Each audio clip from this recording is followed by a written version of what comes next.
اللہ پاک کے آخری نبی رسول ہاشمی صلی اللہ علیہ وآلہ وسلم کا فرمان ہے، من صلی علیہ من امتی، میری امت میں سے جو مجھ پر درود پاک پڑھے، کتبت لہ عشر حسنات من حسنات الحرامی، تو اس کے لیے حرم کی نیکیوں میں سے 10 نیکیاں لکھی جائیں گی۔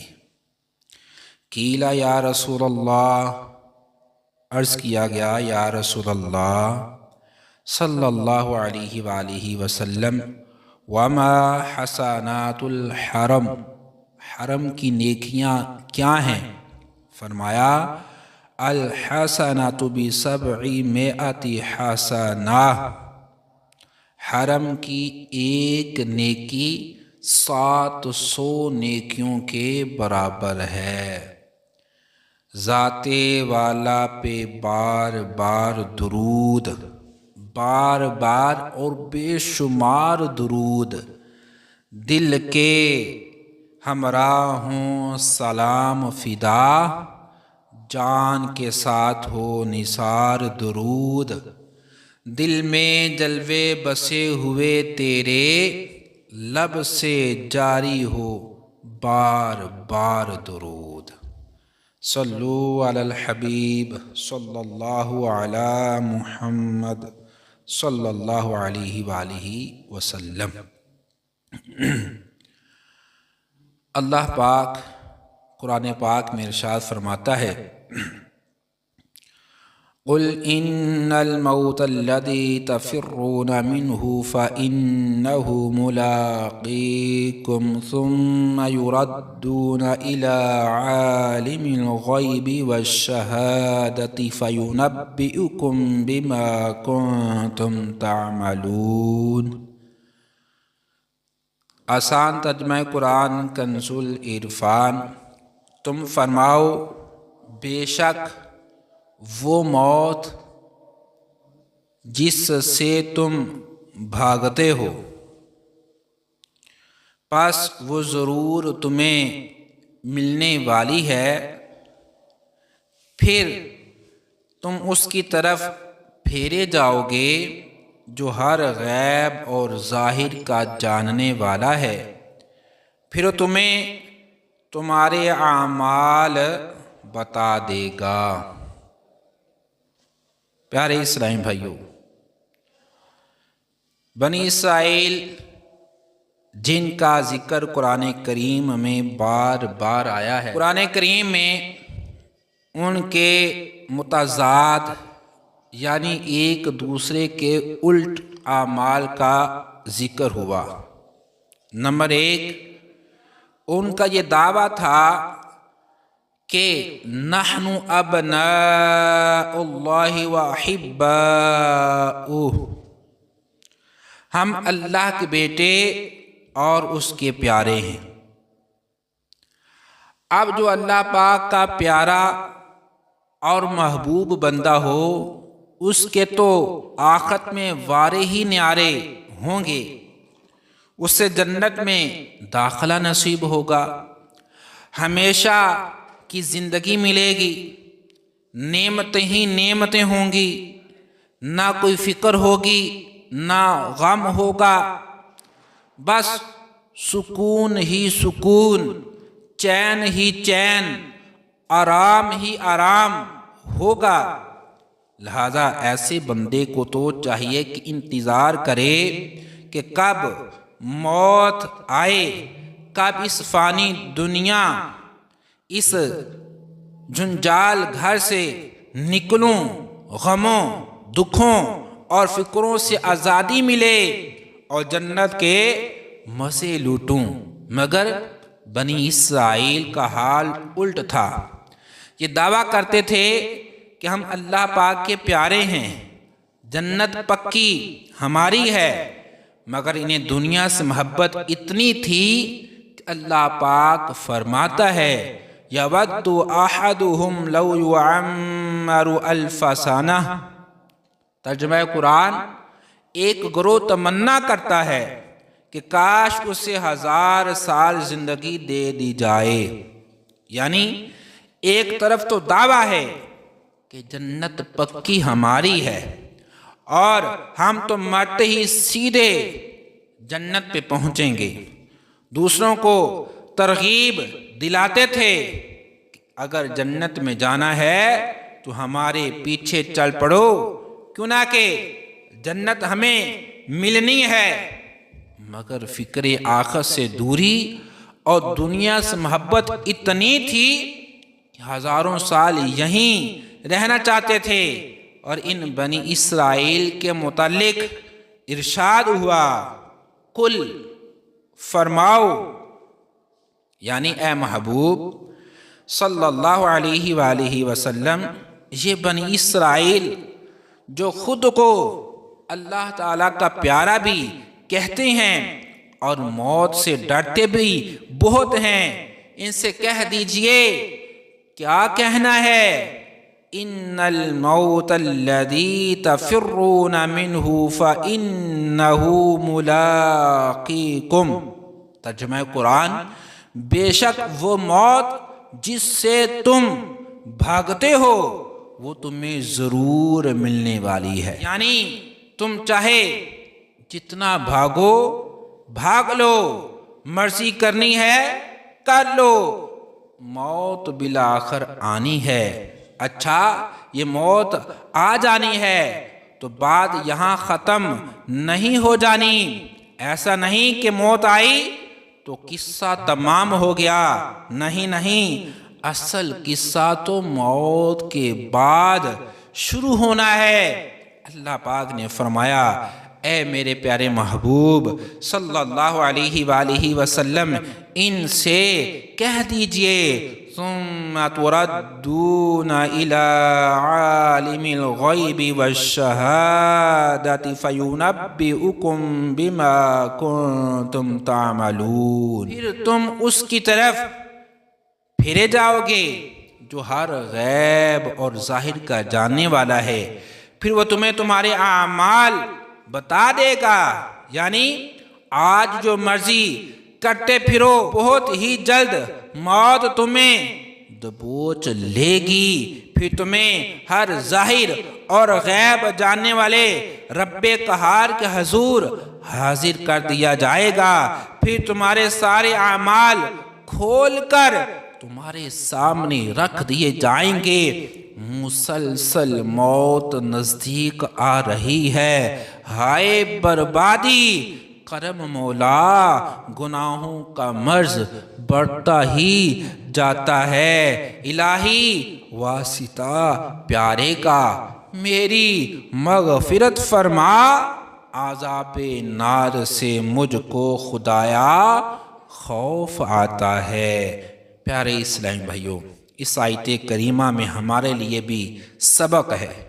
موت آنی ہے، آنی ہی آنی ہے، جان جانی ہے، جانی ہی جانی ہے، آج نہیں تو کل، کل نہیں تو آج، اس دنیا سے رختے سفر باندھنا ہی پڑے گا۔ اللہ پاک نے صاف اعلان فرما دیا، کل نفس ذائقۃ الموت۔ ترجمہ قرآن، ہر جان موت کا مزہ چکھنے والی ہے۔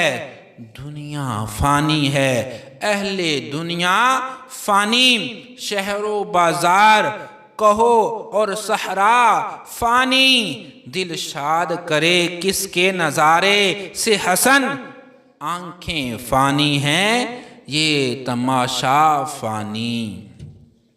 امام حسن بصری رحمۃ اللہ تعالی علیہ ایک دفعہ ملک روم تشریف لے کر گئے۔ وہاں آپ نے ایک عجیب منظر دیکھا کہ جنگل میں ایک اعلیٰ قسم کے ریشمی کپڑے کا خوبصورت خیمہ بنا ہوا ہے، اور خیمے کے ارد گرد اسلحہ اٹھائے فوجی کھڑے ہیں۔ ان فوجیوں نے اپنی زبان میں کچھ کہا اور چلے گئے۔ پھر ملک کے بڑے بڑے علماء مشائخ آئے، انہوں نے بھی خیمے کے پاس کھڑے ہو کر کچھ کہا اور چلے گئے۔ پھر ملک کے بڑے بڑے حکیم، طبیب، ڈاکٹر وہاں پہنچے، انہیں بھی وہ بھی خیمے کے پاس کھڑے ہو کر کچھ کہا اور پھر چلے گئے۔ پھر بادشاہ اور وزیر آئے، پھر یہ کچھ دیر خیمے کے پاس رکے، کچھ کہا اور چلے گئے۔ امام حسن بصری رحمت اللہ تعالی علیہ فرماتے ہیں، یہ دیکھ کر مجھے بڑی حیرانی ہوئی اور پوچھا یہ کیا معاملہ ہے؟ تو بتانے والے نے بتایا بادشاہ کا ایک خوبصورت نوجوان لڑکا تھا، اس کا انتقال ہو گیا، اس خیمے میں دفن ہے۔ ہر سال جب اس کی وفات کا دن آتا ہے تو سب اسی طرح جمع ہوتے ہیں۔ پہلے فوجی خیمے کے پاس آتے اور کہتے ہیں اے بادشاہ کے بیٹے، اگر جنگ کے ذریعے موت کو ٹالا جا سکتا تو ہم اپنی جان پر کھیل کر بھی آپ کو بچا لیتے۔ پھر علماء آ کر کہتے ہیں اے بادشاہ کے بیٹے، اگر علم کے ذریعے سے موت کو روکا جا سکتا تو ہم ضرور تمہیں بچا لیتے۔ پھر ڈاکٹرز آتے اور کہتے اے بادشاہ کے بیٹے، اگر موت کا کوئی علاج ممکن ہوتا تو ہم ضرور آپ کو بچا لیتے اور آپ کا علاج کر لیتے۔ آخر میں بادشاہ اور وزیر آ کر کہتے ہیں بیٹا، ہم نے تجھے بچانے کی بہت کوشش کی مگر موت کو کون ٹال سکتا ہے؟ اب آئندہ سال تک تجھ پر سلام ہو۔ امام حسن بصری رحمت اللہ تعالی علیہ نے جب یہ سنا تو آپ نے پختہ نیت کر لی کہ اب زندگی بھر نہ ہنسوں گا، جب تک دنیا میں رہوں فکر آخرت میں مصروف رہوں گا۔ وہ ہے عیش و عشرت کا کوئی محل بھی جہاں تاک میں ہر گھڑی ہو اجل بھی، بس اب اپنے اس جہل سے تو نکل بھی، یہ جینے کا انداز اپنا بدل بھی۔ جگہ جی لگانے کی دنیا نہیں ہے، یہ عبرت کی جا ہے، تماشا نہیں ہے۔ پیارے اسلامی بھائیو، موت ایک اٹل حقیقت ہے، اس سے آج تک کسی کو چھٹکارا ملا ہے نہ آئندہ کبھی ملے گا۔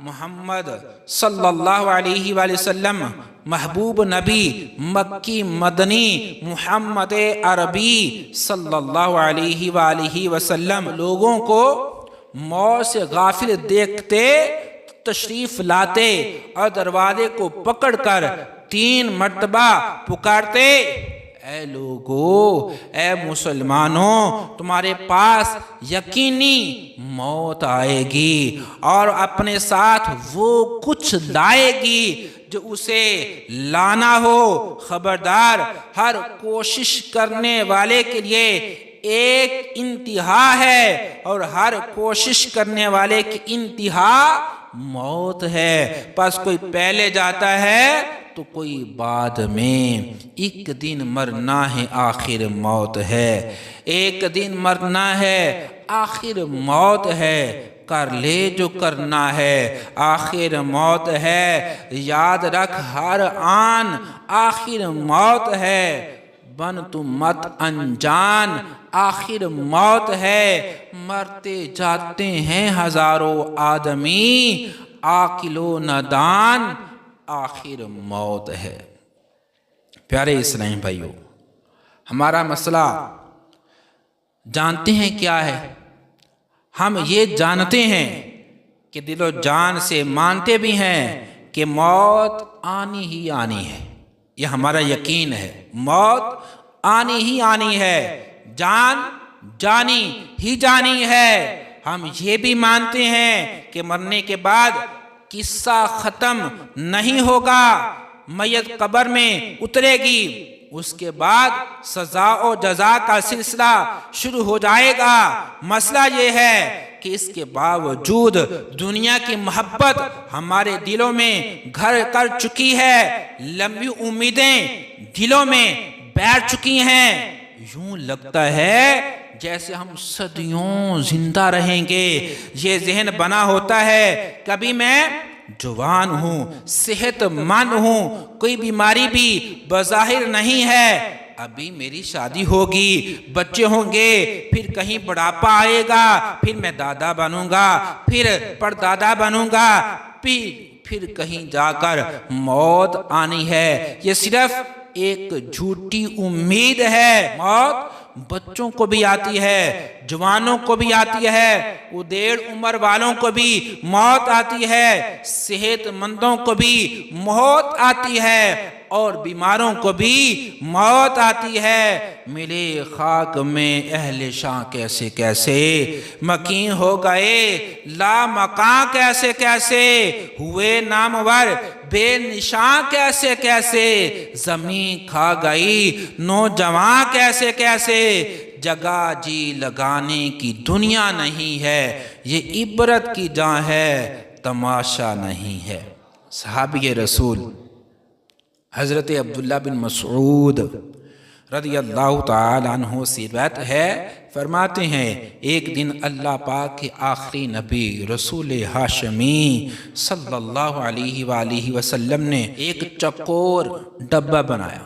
نبی پاک صلی اللہ علیہ وسلم نے ایک چکور ڈبہ بنایا اور اس کے اندر لکیر لگائی، پھر اس لکیر کی دونوں طرف چھوٹی چھوٹی مزید لکیریں لگائیں، پھر اس ڈبے سے ایک باہر لکیر کھینچی، پھر فرمایا یہ ڈبے کے اندر ایک لکیر انسان ہے اور یہ اس کے گرد جو ڈبہ ہے یہ موت ہے۔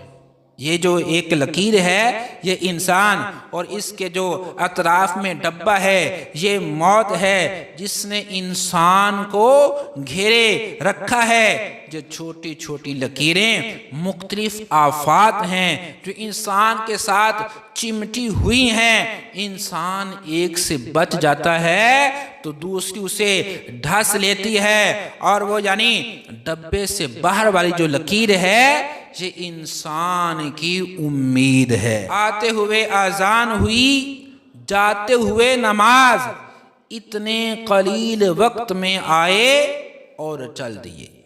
پیارے اسلام بھائیو، غور فرمائیے، اس عبرتناک حدیث پاک نے ہمارے حالات کی پوری عکاسی کر دی ہے۔ واقعی موت نے ہمیں چاروں طرف سے گھیر رکھا ہے۔ ہم اپنے ارد گرد موت کے اسباب غور کریں۔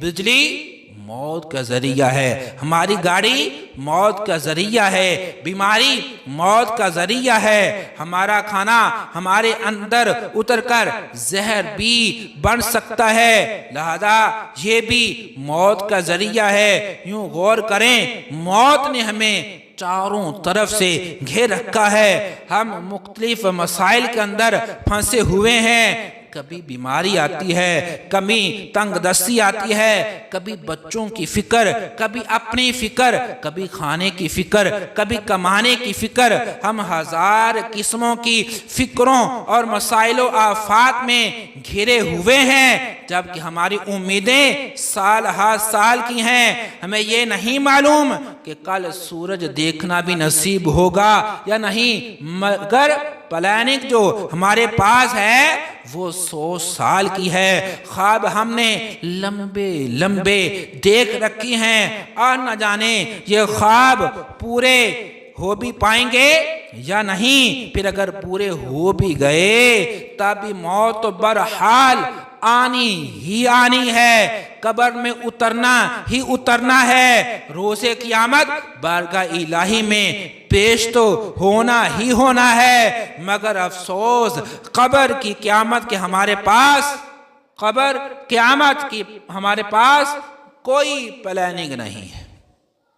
ہر ایک چیز کی پلاننگ دنیا کے اندر ہم نے کر رکھی ہے، لیکن آخرت کی، قبر کی ہمارے پاس کوئی پلاننگ نہیں ہے۔ نبی پاک صلی اللہ علیہ وسلم نے ہمیں کیسے کیسے سمجھایا ہے کہ کسی طرح ہم بات سمجھ جائیں اور اس پر عمل کرنے والے بن جائیں۔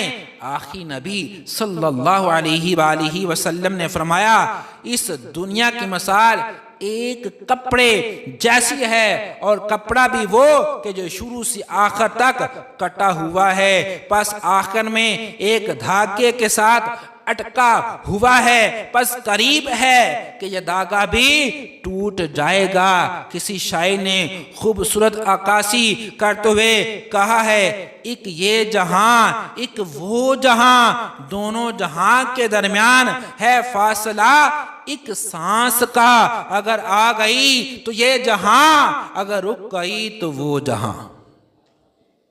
یہ صرف ایک ڈوری ہے، مختصر سی یہ ڈوری ہے، کمزور سی یہ ڈوری ہے۔ چند منٹ آکسیجن نہ ملے تو سانس رکنے لگتی ہے، اٹک جاتی ہے، دم گھٹ جاتا ہے، پس یہ ڈوری ٹوٹنے کی دیر ہے، بندہ رخصت ہو جاتا ہے۔ اور دنیا کی یہی حقیقت ہے، دنیا کی بس یہی حقیقت ہے۔ صحابی بنے صحابی حضرت عبداللہ بن عمر رضی اللہ تعالیٰ عنہ فرماتے ہیں، اللہ پاک کے آخری نبی رسول ہاشمی صلی اللہ علیہ وآلہ وسلم نے ایک دن مجھے کندھے سے پکڑ کر فرمایا، اے عبداللہ بن عمر، دنیا میں ایسے رہو جیسے اجنبی ہو، یا ایسے رہو جیسے مسافر ہو، اپنے آپ کو مردوں میں شمار کرو، زندوں میں شمار نہ کرو، اپنے آپ کو مردوں میں شمار کرو۔ اس مجاہد رحمت اللہ تعالی علیہ فرماتے ہیں، اس عبداللہ بن عمر رضی اللہ عنہ نے مجھے فرمایا، اے مجاہد، صبح کرو تو شام کے متعلق مت سوچو، اور شام ہو جائے تو صبح کے متعلق مت سوچا کرو۔ اے اللہ کے بندے، بے شک تم نہیں جانتے کہ کل تمہارا نام کیا ہوگا، یعنی تم زندوں میں شمار کیے جاؤ گے یا مردوں میں شمار کیے جاؤ گے، تمہیں نہیں پتا۔ دن چڑھ جائے تو شام کا انتظار مت کرو، شام ہو جائے تو دن کا انتظار مت کرو۔ لیکن ہماری امیدیں بہت لمبی ہیں۔ اگر ہم موت کو حقیقت میں جان لیں کہ موت آنی ہے اور نہ جانے کب آنی ہے، تو بندہ کوئی گناہ ہی نہ کرے، بندہ نمازی بن جائے۔ بلاخر ہر بندہ ہی کہتا ہے، بھئی میں نے موت کو یاد رکھا ہوا ہے، موت آنی ہے۔ اگر موت کو ہم نے یاد رکھا ہے تو ہم نمازی نہ ہوتے، اگر ہم نے موت کو یاد رکھا ہوتا تو ہم روزہ دار نہ ہوتے، اگر ہم نے موت کو یاد رکھا ہوتا تو جو اللہ پاک نے ہم پر زکوٰۃ فرض کی ہے ہم وہ ادا نہ کرتے، اگر ہم نے موت کو یاد رکھا ہوتا تو ہم حقوق العباد کی ادائیگی نہ کرتے، اگر ہم نے موت کو یاد رکھا ہوتا تو ہم گناہ کرتے، ہم شرابیں پیتے، اگر ہم نے موت کو یاد رکھا ہوتا تو ہم فلمیں ڈرامے دیکھتے، اگر ہم نے موت کو یاد رکھا ہوتا تو ہم ناجائز کاروبار کرتے، سودی لین دین کرتے۔ بالآخر ہمارے یہ اعمال ہمیں بتا رہے ہیں کہ ہم نے موت کو بلا رکھا ہے، بظاہر زبان کی نوک کے ساتھ ہم کہہ رہے ہیں کہ بھئی موت آنی ہے۔ اگر ہم نے موت کو یاد رکھا ہوتا تو ہم گناہوں سے بچے ہوتے، ہم متقی پرہیزگار ہوتے، ہم خوف خدا رکھنے والے ہوتے، ہمارا ہر وقت ہی مسجد میں گزرتا، جمعہ نہیں بلکہ 5 نمازیں مسجد کی اول صف کے اندر ہم ادا کرنے والے ہوتے، ہمارا چہرہ بھی عاشقان رسول والا چہرہ ہوتا۔ بالآخر ہم نے موت کو بلا رکھا ہے، لمبی لمبی امیدیں لگا رکھی ہیں، بالآخر ہم سے گناہ ہو رہے ہیں، ہم گناہ کیے جا رہے ہیں، رب کی نافرمانیاں کی جا رہے ہیں، ہم اس بات کو بھول چکے ہیں۔ ہمارا یہ بظاہر جینا ہمیں بتا رہا ہے کہ موت شاید آنی نہیں، لیکن حقیقت یہی ہے کہ موت آئے گی اور ہم نے اس جہاں کو چھوڑ کر چلے جانا ہے۔ اللہ پاک ہمیں عقل سلیم عطا فرمائے اور آخرت کے لیے اعمال کرنے کی توفیق عطا فرمائے۔ ایک دن مرنا ہے، آخر موت ہے، کر لے جو کرنا ہے، آخر موت ہے۔ بارہا علمی تمہیں سمجھا چکے، بارہا علمی تمہیں سمجھا چکے، مان یا مت مان، آخر موت ہے، موت آنی۔ کل نفس ذائقۃ الموت، ہر جان نے موت کا ذائقہ چکھنا ہے۔ موت کو بندہ یاد رکھے تو ہر گناہ سے بچ جائے گا۔ اللہ پاک ہمیں اس پر عمل کرنے کی توفیق عطا فرمائے۔